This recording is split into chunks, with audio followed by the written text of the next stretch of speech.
Andrew became the CEO of a publicly listed company at a very young age. His appearance was stunning, refined yet radiant, with a remarkable presence. No matter where he went, he drew all eyes. I seriously wondered whether I should say hi to him, mostly because there was a strikingly handsome, cool Omega by his side. The two of them were standing in front of an embroidered artwork, chatting casually. One tall and imposing, the other graceful and elegant. Anyone seeing them would say they looked perfect together. Andrew had always kept his distance, never entangling himself with Omegas. But now, it seemed like the boss was about to settle down. Maybe I should go over and try to get close to the future boss's partner. Suddenly, the Omega by Andrew's side collapsed. Andrew's reflexes were lightning fast, and he caught him immediately. People around them gathered, whispering and speculating. What's happening? Did he faint? Andrew held the small Omega close and called out, "Chris, wake up." Chris remained unconscious. Without hesitation, Andrew lifted him in his arms and rushed off,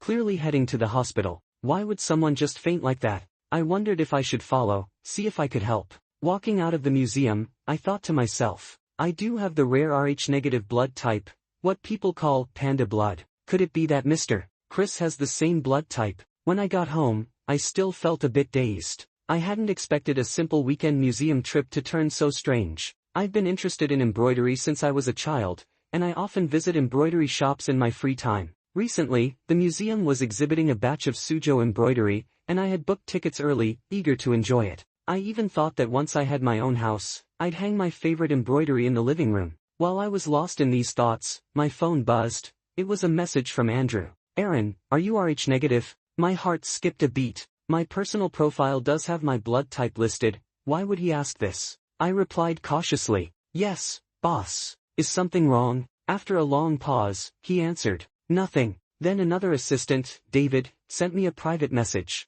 "Aaron, Andrew asked me which hospitals have panda blood in stock. Has something happened?" My heart raced. I pretended not to know and probed carefully. "I don't know either." "What exactly did he say?" David replied. "He didn't say much, but he seemed really urgent." I didn't ask further. The situation was clear. If the hospital's blood bank had no stock, Andrew would be on his way here soon. At this point, I couldn't hesitate anymore. I quickly opened my computer, found a resignation letter template, and edited it with my own details. Sigh. I had saved enough for a down payment, planning to become a homeowner slave. Well, safety comes first. I sent the resignation letter to the HR manager, who called to ask why I was leaving. I was vague. Something came up at home. I have no choice but to leave. My parents had been divorced for years and had their own lives. I've always lived independently. The manager, a considerate person, comforted me briefly and asked if I'd told Andrew. Since I was Andrew's personally hired executive assistant, I hurriedly said,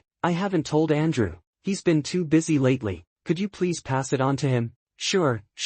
Take care." I didn't dare waste a second. I packed my things and notified the landlord. Then I called a ride-sharing service, went to a neighboring city to hide for the night, and the next morning, I changed my phone number. I only shared the new number with my closest friends. My work number with Andrew remained unchanged, so it didn't affect my personal life. I already had a plan. First, I'd travel to places I've always wanted to see, while keeping a low profile. Andrew wouldn't find me immediately, he'd naturally look for panda blood elsewhere. After he forgot about me, I could return home. My savings in a big city like Hachung barely covered a down payment, but in a smaller city, I could easily buy a small apartment. I was almost 30. My career had plateaued, so buying a house back home and running a small business sounded like a good way to taste early retirement life. So, I let myself go and started my solo journey. At my first stop, my friend Eric called. "Aaron, where have you run off to? Andrew's gone crazy looking for you." I froze. Has he really asked everyone who knows me?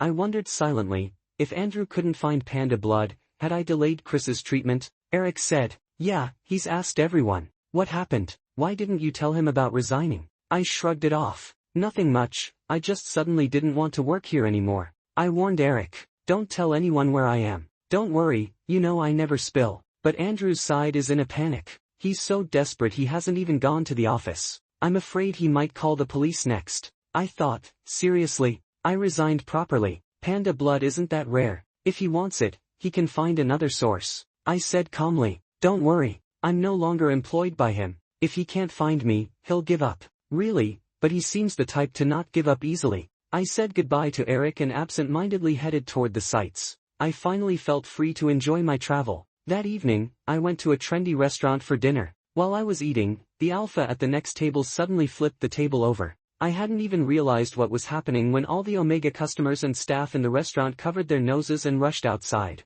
The alpha's face was flushed, his breathing uneven. His companion anxiously asked, "My friend's in heat. Does anyone have a suppressant?" The restaurant owner hurriedly brought over the suppressant. The alpha injected it and was guided to rest. The owner had the staff open the windows to air out the place and turned the air conditioner to full power. Only then did the restaurant return to normal. I sighed inwardly. That's the problem with alphas. Just a little stimulation can trigger heat, often unpredictably. I still remember last year, when I was on a business trip with Andrew. He suddenly went into heat in the middle of the night. I rushed to buy a suppressant and hurried to his room, but as soon as I opened the door, he tackled me to the ground. He pressed and nuzzled my neck, almost biting my mouth. In the chaos, I jabbed his arm with the syringe. It took him a while to calm down. I ended up with a bump on the back of my head, and my clothes were ripped. That time scared me so much I thought about quitting. But just as I started, Andrew transferred a 5-figure compensation to me and gave me a day off to get checked at the hospital. After that, he became much more lenient with me. Andrew was always stern and demanding with other employees,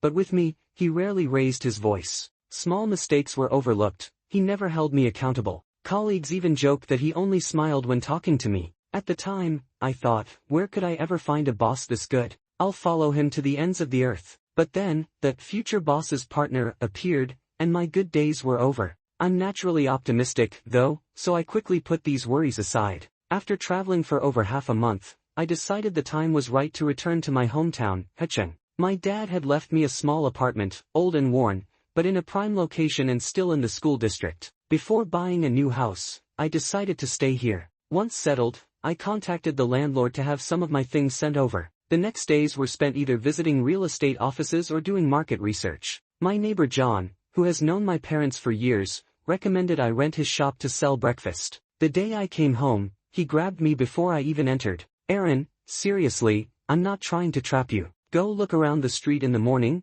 students, parents, everyone. Breakfast shops are easy money. Just get up a bit earlier, it's not hard, and you can't lose." I forced a polite smile. "I'll think about it. I don't really know much about food business." "Oh, it's simple. Lots of places just sell buns, buy pre-made ones and steam them." John's son, Gary, strolled out in oversized shorts. "Dad, can you stop bothering him? He knows what business he wants to do." Gary, also an alpha, was tall and strong. A senior in college, juggling an internship and job hunting. John scolded his son. "What do you know? I'm trying to help Aaron." Gary shot back. "Yeah, right. You can't even manage your own life." Not wanting them to fight over me, I quickly intervened. "Thanks for the suggestion, I'll check it out tomorrow morning." John turned to Gary. "You're free tomorrow, take Aaron with you to check it out. Weren't you supposed to be doing a market survey?" Gary rolled his eyes. "It's marketing, not just some random survey." Yes, that. Go check it out too."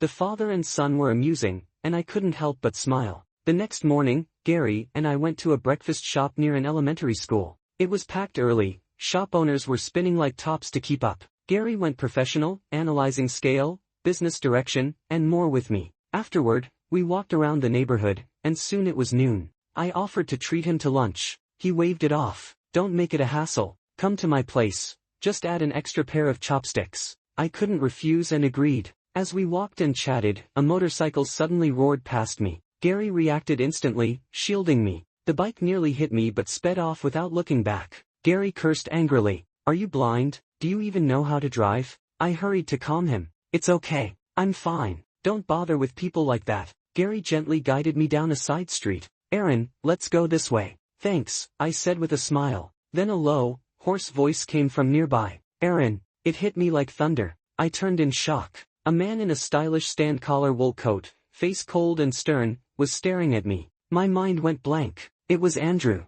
He had actually come to Hachung. Had he discovered me when I contacted the landlord? I tried to convince myself he wasn't here for me, but his piercing gaze was locked on me, and he strode toward me. I instinctively tried to run, but Andrew was already a step ahead, grabbing my arm. Up close, I saw how exhausted he looked. His cold eyes were bloodshot, dark shadows under them, stubble unshaven. I immediately worried. Was Chris in such a bad state that Andrew hadn't slept? Andrew demanded fiercely. Why did you leave silently and change your number without telling me? His presence was overwhelming. I tried to speak, but my throat felt blocked. I couldn't make a sound. Gary noticed my unease and tried to intervene. Aaron, do you know him? I finally found my voice.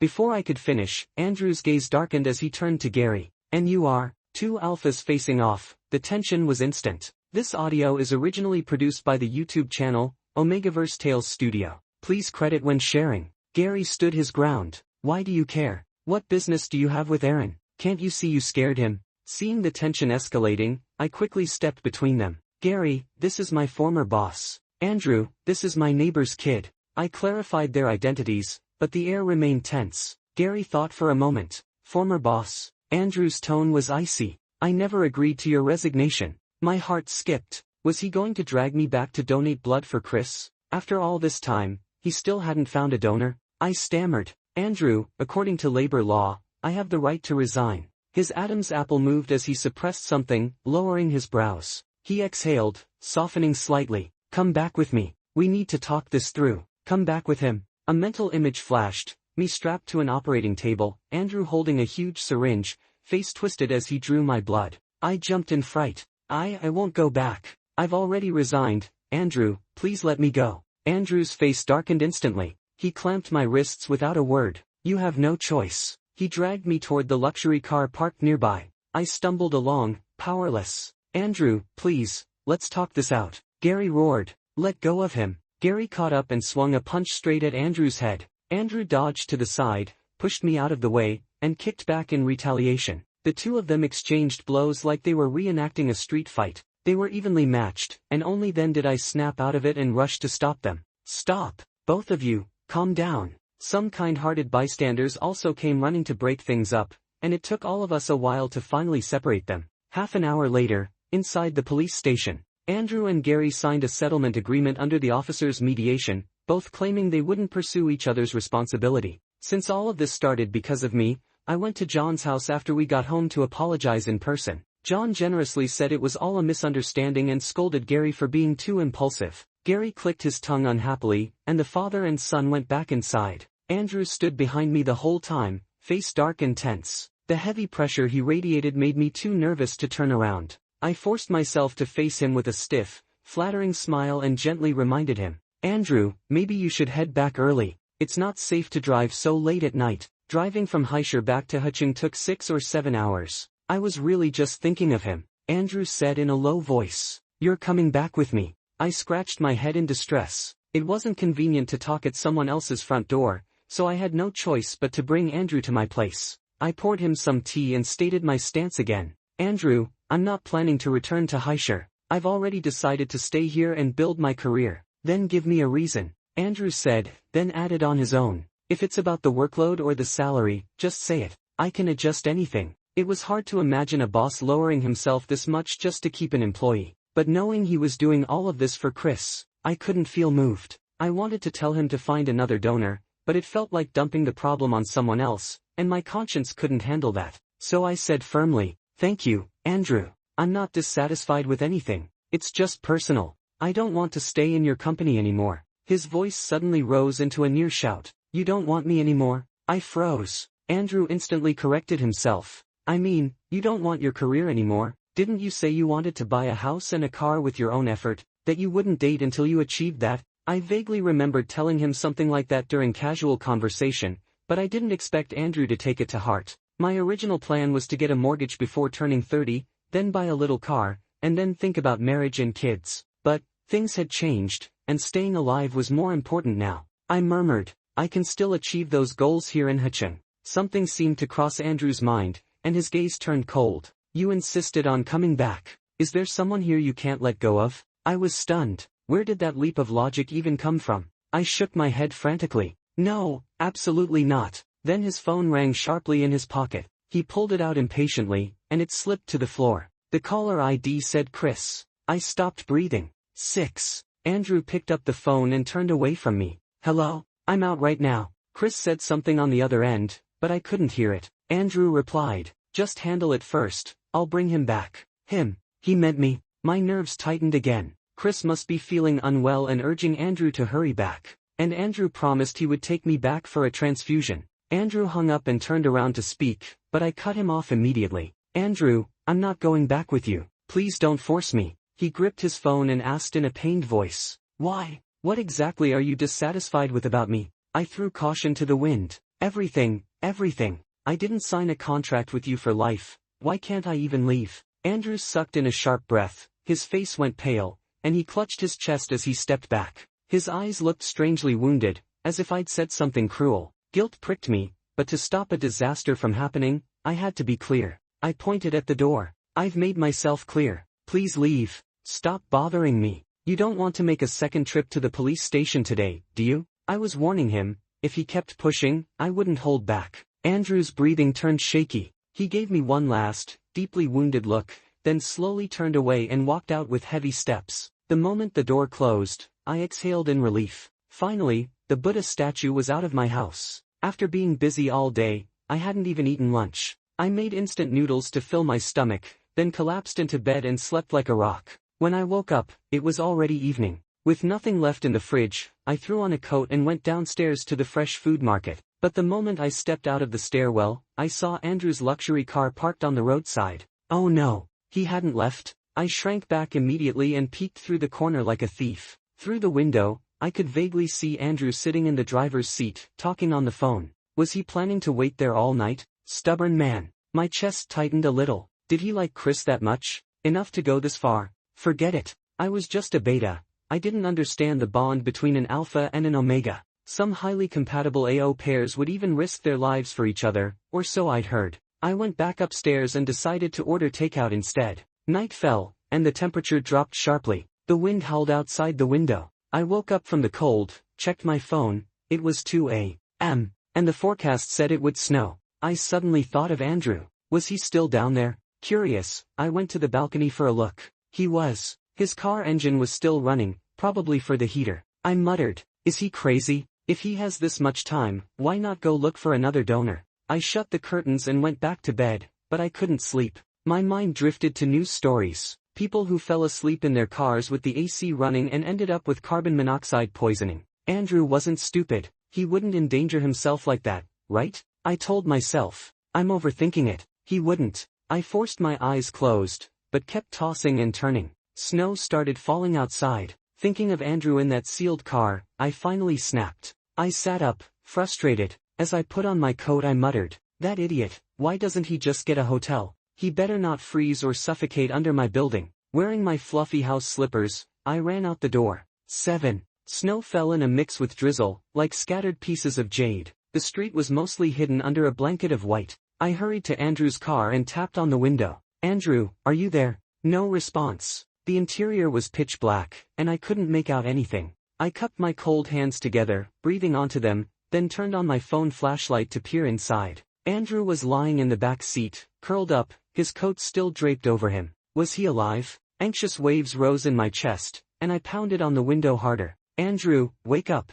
Andrew. After what felt like an eternity, Andrew slowly opened his eyes. Alive. I finally exhaled, a weight lifting from my shoulders. He looked around in confusion, but within seconds, he regained full awareness. Seeing me outside, he immediately sat up and opened the car door. Once out, his gaze burned into mine, disbelief flickering across his expression. Aaron. His voice was heavy with nasal congestion. Don't tell me he caught a cold. Humanitarian instincts kicked in, and I tried to reason gently. Andrew, it's freezing. You should go to a hotel and rest. Suddenly, he fell onto me. I nearly bit my tongue in shock. Andrew. All his weight pressed onto me. I planted my feet firmly to support him. Andrew braced his hands on my shoulders, barely standing upright. His eyes were glazed, his cheeks flushed in an abnormal, feverish red. I lifted my hand to his forehead. He had a fever. Andrew, I'm taking you to the hospital, I said urgently. But he lunged at me again, arms locking tightly around my waist. No, not the hospital. Stubbornly, he refused. The snow thickened outside, and I had no choice but to help him back inside. Andrew sat on the sofa, hugging himself and shivering uncontrollably. I grabbed the thermometer from the medicine kit. His temperature was 38 degrees Celsius, just a mild fever, but he looked miserable. I applied a cooling patch and handed him some warm water. Andrew, how are you feeling? Are you sure you don't want to go to the hospital? I asked, seeking confirmation. He opened his eyes to look at me. Wet, pleading, helpless eyes met my gaze. His cheeks and lips burned bright red. I realized then that despite his usually overbearing, invincible facade, he was actually 2 years younger than me and vulnerable when sick. Even if he hadn't been entirely kind to me, I couldn't abandon him in this state. Steeling myself, I looped his arm over my shoulder. Andrew, let's go to the ER. Come on, stand up. Oh. Before I could help him fully to his feet, he collapsed onto the sofa again. This scene felt eerily familiar. Like last time, he pressed down hard, lips brushing my exposed neck. His breath was hot and wet, sending shivers down my spine. Andrew, calm down. I struggled, using hands and feet to push him away. No luck. He was far too strong. I might as well have been trying to stop a truck with my bare arms. His hands slipped under my shirt hem, his palms scorching. Electricity seemed to run through me. I tried to appeal to his reason. Andrew, you still have Chris. You can't betray him. He paused and lifted his gaze to mine. Chris, success. I pressed on. Yes, calm down, you, ugh. The rest of my words were silenced by his lips. Oh God, I'd been kissed, and this was my first kiss. My brain went blank. Andrew, with a crush of his own, kissing me, still intending to use me as a blood source. Even a beta has dignity. I struggled fiercely, flipping like a fish and rolling us both outward. You're listening to Omegaverse Tales Studio, a YouTube channel dedicated to captivating short stories. Let's continue. 8. We tumbled off the sofa. A loud thud echoed as he hit the wooden floor hard. At the same time, I felt him shield my head with one arm while the other still held my waist. I pushed against his chest to rise, gulping in air. After that fall, he began to calm down. Aaron. His voice trembled as he called my name. I shoved him away and jumped back. Andrew sat up too, frowning, rubbing the back of his head where he'd hit. I stepped back, pressing my back against the door. He didn't follow but looked at me with those sad little eyes. His chest heaved, and the feverish flush on his face hadn't faded. I didn't dare be alone with him in a room, but I also couldn't kick him out. Thinking fast, I remembered Gary was an alpha. He probably had suppressants at home. Andrew, wait here. I'll get some suppressant for you, I said. I ran to Gary's door. Gary, it's Aaron. I need you. A sleepy Gary appeared at the door. What, Aaron? What's wrong? I quickly explained. Sorry to wake you. Andrew's in heat. Do you have suppressant? Gary immediately became alert. I have it. He rushed inside to fetch it. Not trusting me to face Andrew alone, he followed me back. But the moment Andrew saw him, his mood spiraled out of control. Why is he here? He growled like a trapped animal. An alpha in heat cannot tolerate the presence of another alpha. Gary quickly stepped back to the door, peeking out. I just came to check. Nothing else. Don't get upset. He waved his hand in front of his nose, probably trying to disperse Andrew's pheromones. I moved closer to calm Andrew. Andrew, I just need to give you a shot. Stay calm for me. Andrew looked at me, a swirl of unnameable emotions in his eyes. I rolled up his sleeve and injected the suppressant. He trembled slightly, closing his eyes. Sweat soaked his hairline. This attack seemed worse than last time. Outside, Gary asked, just one shot enough? Maybe we should still take him to the hospital. Andrew gritted his teeth. No. The drug took effect. His tense body gradually relaxed. Gary hesitated, then ventured. Your pheromones are unusually strong. Mind if I ask? Do you have some kind of pheromone imbalance? Both Andrew and I stared at Gary, shocked. Gary scratched his cheek and explained. I had a roommate with the same issue. Didn't date for years, relied on suppressants every heat cycle, eventually got pheromone imbalance. I froze, mortified. Gary, are you suicidal saying that out loud? I didn't dare look at Andrew's face. He quietly asked, so what if I do? Gary pressed on boldly. If so, you need balance. Suppressants alone just make your heat more intense and irregular next time. Surprisingly, you're kind of innocent. Find an Omega, have a passionate relationship, and you'll be fine. I covered my face, helpless. Young people are fearless. Andrew gave a wry, self-deprecating smile. Does it have to be an Omega? I froze and instinctively looked at him. Unexpectedly, Andrew was staring back. Our eyes locked, without warning. I quickly looked away from his gaze. Meanwhile, Gary blinked in confusion. So? Not looking for an Omega, are you going for a beta or an alpha instead? The tone had started to shift, and I noticed Andrew's expression darkening further. He seemed to be holding back something, his patience stretched to the breaking point. As his longtime assistant, I had learned to read him well. I hurriedly sent Gary off. Gary, I'll handle the rest. You should go rest. Sorry for disturbing you so late. After closing the door, I drew a deep breath and spoke solemnly to Andrew. Andrew, I've thought it through. I can help you this time. Yes. In just a few seconds since entering, I had made up my mind. Andrew had been alone for years, and finally met his true Omega, only to find him severely anemic. If I refused to help, I would have seemed like the villain breaking a perfect match. Over the years, Andrew had treated me decently. This could be my chance to repay him. I could help Chris with a blood donation this once, let them enjoy a proper courtship. Any future blood needs? That was beyond my responsibility. Andrew stared at me, stunned. You, help me? You're willing to, just like that? His voice trembled slightly. I nodded firmly. Honestly, you could pay someone to do this. Maybe you couldn't find a match in time, so I decided to help this once. Andrew's eyes widened. You mean you want me to pay? Who do you think I am? I was taken aback. He wouldn't expect someone to donate rare Rh-negative blood for free, would he? I replied cautiously. It doesn't feel right not to pay. You're not exactly short on cash. His breathing quickened. As if summoning immense courage, he asked.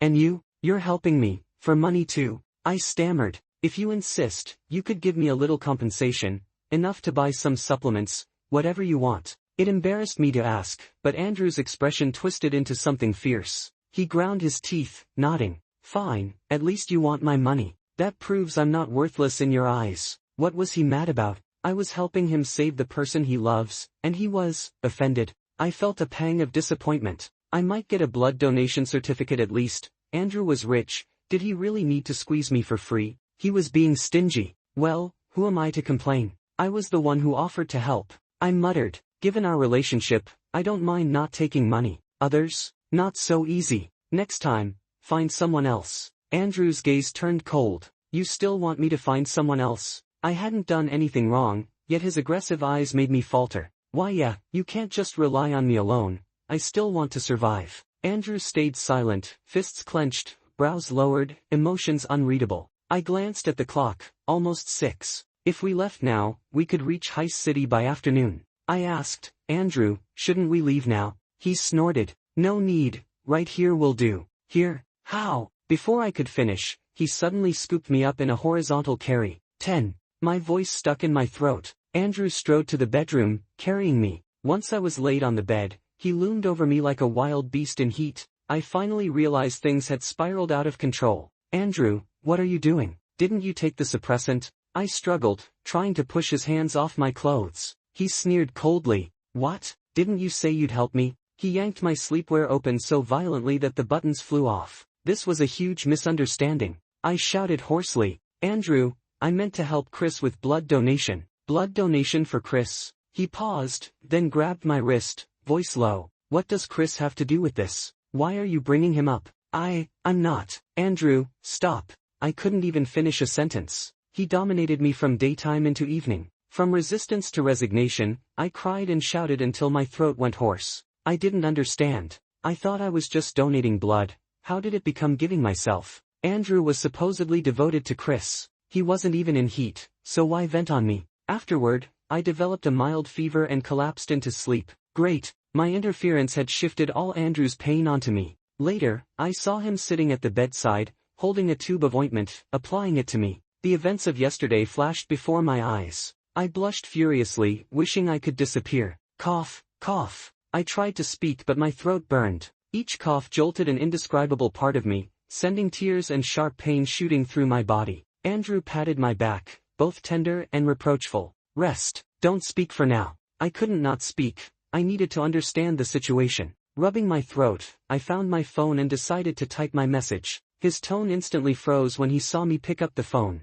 By the way, I transferred $1 million to you. Is that enough? $1 million? I stared at him, wide-eyed. Andrew smirked. That's just for this month. If your service is good, I can add more. Oh, he was giving me a stipend, or a reward. Flustered, I didn't know how to react. He continued, when we return to Heist City, you'll stay with me. Nowhere else without my permission. As for the office, you can go if you want, stay home if you don't. So he was treating me like a caged bird. $1 million wasn't small, but it didn't justify selling my dignity. Why not let Chris fulfill his needs? Was it because his health couldn't satisfy Andrew? Blushing, I tried to speak but a cough interrupted me. I angrily typed on my phone, showing him the screen. I don't want your money. I'm not going back with you. Andrew raised an eyebrow. Why? Typing couldn't fully convey my meaning, so I forced myself to continue. Feverish, dizzy, my vision blurred, letters doubling and tripling on the screen. I managed to finish one line. You already have a boyfriend. Don't provoke me. 11. Andrew read my message, frowning.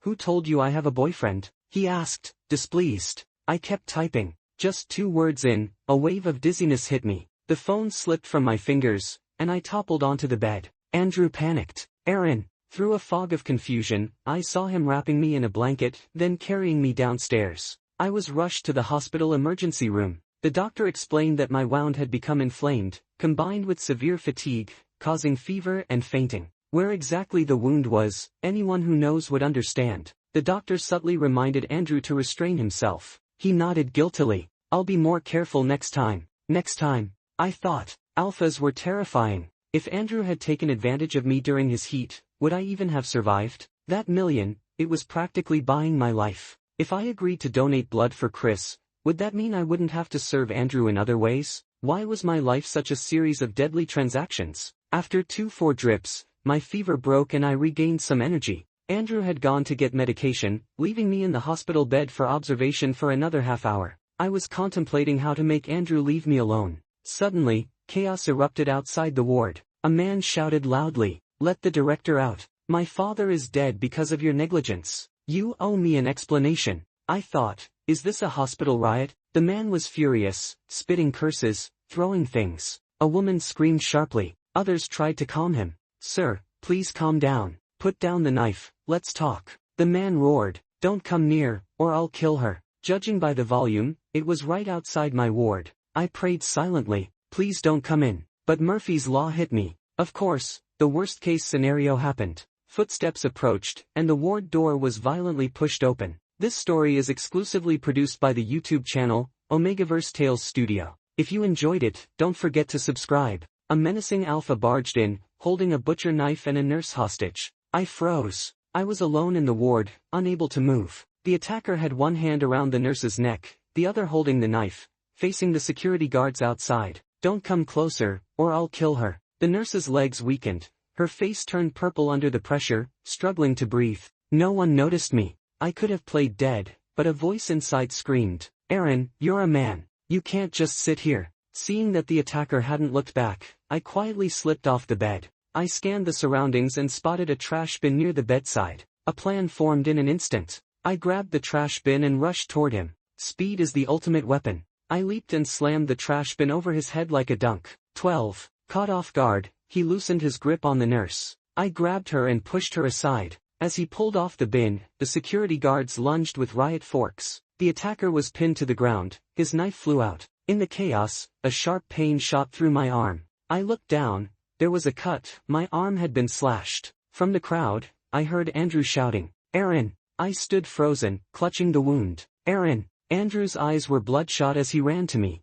Seeing my injury, he panicked. He scooped me up and yelled at the top of his lungs, "Doctor! Someone's hurt!" Spectators formed a circle, the hostage fainted, security dealt with the attacker, more medical staff rushed in. Amidst the chaos, I was dizzy, but Andrew carried me to get my wound treated. The doctor said the injury wasn't deep, just cleaning, disinfecting, and bandaging. Pain finally hit me. I hissed, drawing in air sharply. Andrew gripped my hand tightly. "Does it hurt? You can tell me. Speak." "That would be humiliating." I gritted my teeth, enduring it. Andrew anxiously asked the doctor. "He was feverish earlier, and now he's injured. Does he need a blood transfusion?" Hearing "blood transfusion" triggered a reflex panic. My hair stood on end. The doctor shook his head seriously. "No need. The blood loss isn't significant. If you're worried, just give him iron-rich foods at home." Andrew bombarded the doctor with follow-up questions, making the man visibly impatient. I tugged on Andrew's sleeve. "Horse. Enough. I'm fine."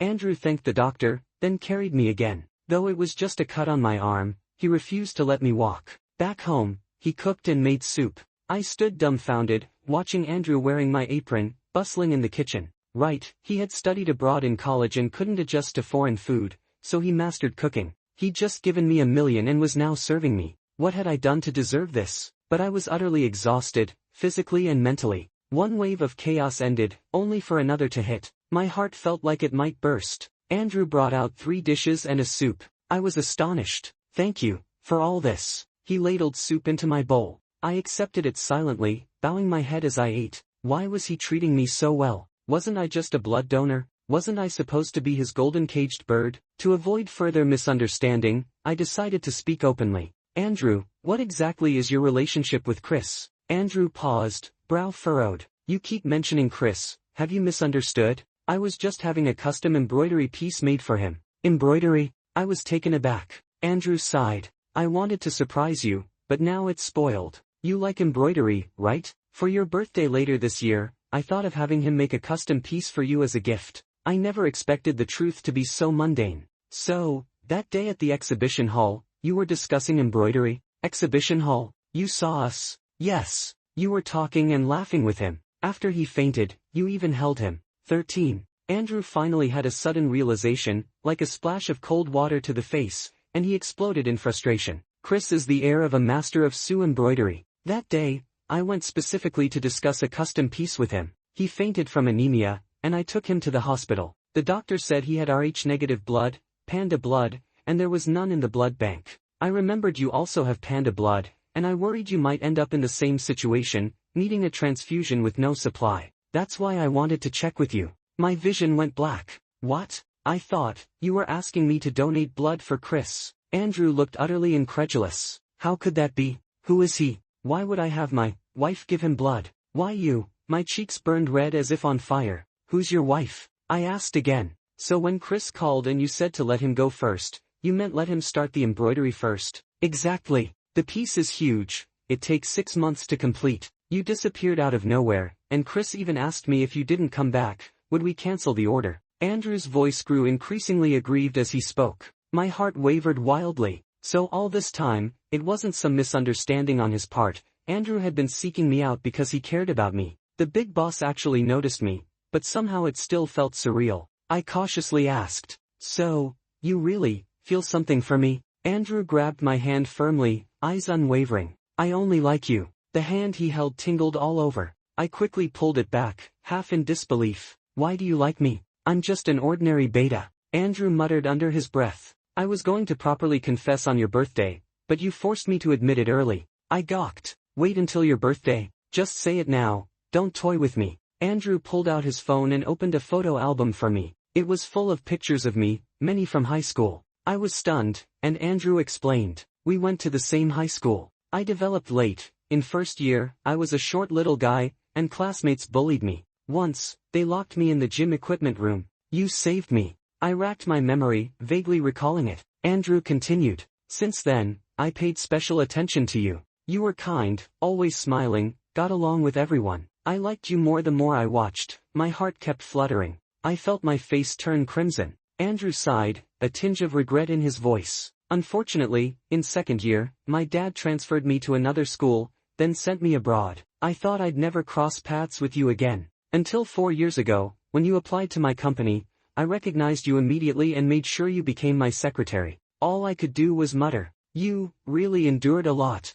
Andrew's voice darkened with frustration. You said you wanted to focus on your career while young, not on love. I didn't want to burden you, so I silently endured. I had planned to confess properly on your 30th birthday. I blushed deeply. Now that the truth was out, I realized that if things had gone as they did yesterday, had I not agreed, he might have snapped. He had said so much, yet I hadn't responded. Andrew asked cautiously, and you, how do you feel about me? I couldn't clearly define my feelings. I had always treated him like a boss, but I didn't dislike him either. And now, after everything that had happened between us, denying it seemed unrealistic. I hedged. I'll think about it.